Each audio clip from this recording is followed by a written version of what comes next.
Selamat pagi Bapak dan Ibu, para devosan kerahiman ilahi. Bacaan hari ini dari buku harian Santa Faustina, nomor 127 sampai dengan 129. Aku menjadi tahu bahwa dalam situasi seperti itu, aku tidak dapat mengharapkan pertolongan dari siapapun. Dan aku mulai berdoa serta memohon kepada Tuhan supaya Ia mengirim seorang Bapa pengakuan. Aku menginginkan supaya seorang imam mengatakan satu kata ini kepadaku. Tenanglah suster, berada di jalan yang benar. Atau tolaklah, semua ini karena tidak berasal dari Allah. Tetapi aku tidak dapat menemukan seorang imam yang tegas, yang dapat mengucapkan kata-kata itu dengan jelas dalam nama Tuhan.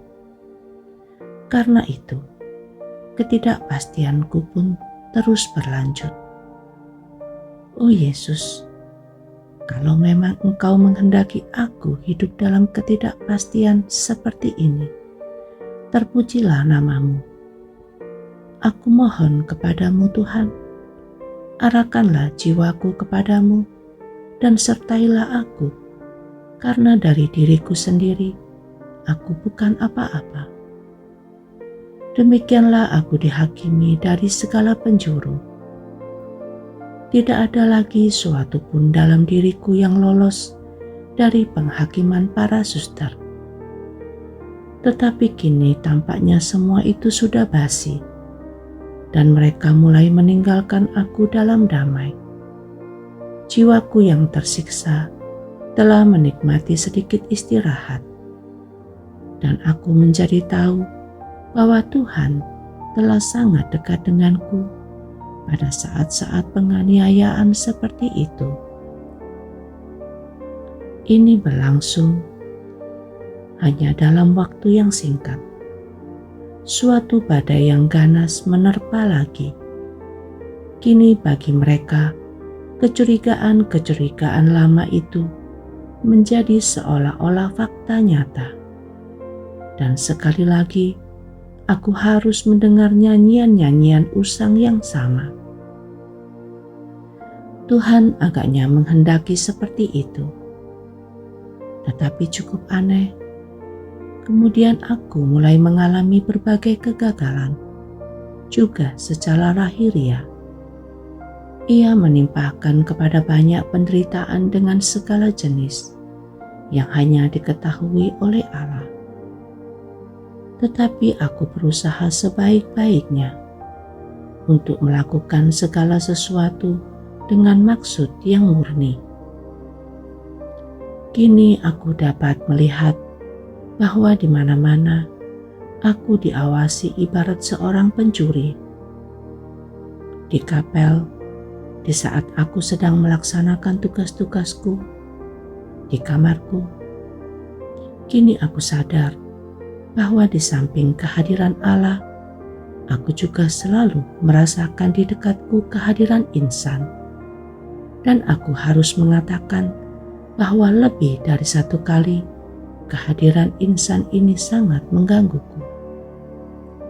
Kadang-kadang terjadi, aku bertanya-tanya, apakah aku harus menanggalkan bajuku waktu mandi atau tidak?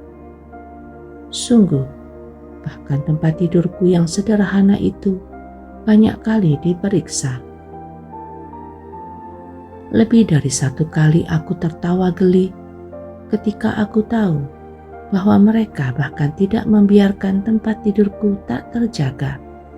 Salah seorang suster memberitahu aku bahwa ia sendiri datang untuk mengawasiku di dalam kamarku setiap petang untuk melihat bagaimana tingkah lakuku di dalam kamar.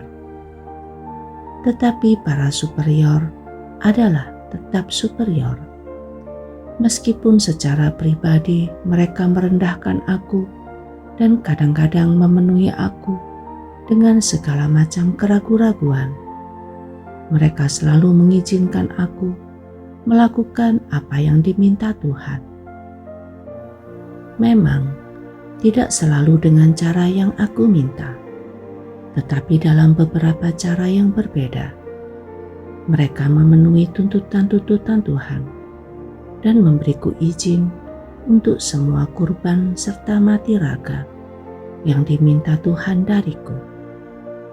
Suatu hari, salah seorang muda menumpahkan kemarahannya yang hebat kepadaku dan merendahkan aku sedemikian rupa sehingga aku berpikir bahwa aku tidak akan mampu menahannya.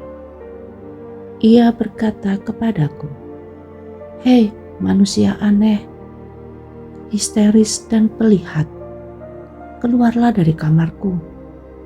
Aku tidak mau tahu, suster." Ia terus menumpahkan ke atas kepalaku apa saja yang dapat ia pikirkan. Ketika aku masuk ke kamarku, aku menelungkupkan wajahku di hadapan salib, dan kemudian aku memandang Yesus. Namun aku tidak lagi mampu mengatakan sepatah kata pun, tetapi aku menyembunyikan segala sesuatu dari orang lain dan bersikap seolah-olah tidak ada sesuatu yang telah terjadi antara kami. Setan selalu mengambil keuntungan dari saat-saat seperti itu. Bayangan keputusasaan mulai muncul ke permukaan. Inilah ganjaranmu untuk kesetiaan dan ketulusanmu. Bagaimana orang dapat tulus hati kalau ia sedemikian tidak dipahami? Yesus, Yesus, aku tidak dapat melangkah lebih jauh lagi. Sekali lagi, dengan beban ini, aku tersungkur di lantai dan keringatku mulai mengalir, dan rasa takut mulai menguasai aku. Aku tidak memiliki seorang pun untuk menyandarkan diriku secara batin. Tiba-tiba aku mendengar suatu suara di dalam jiwaku. "Jangan takut, aku menyertaimu." Suatu sinar yang luar biasa menerangi budiku, dan aku menjadi sadar bahwa aku tidak boleh menyerah dalam kesedihan seperti ini. Aku dipenuhi dengan suatu kekuatan dan meninggalkan kamarku dengan keberanian baru untuk menderita. Yesus, Engkau andalanku.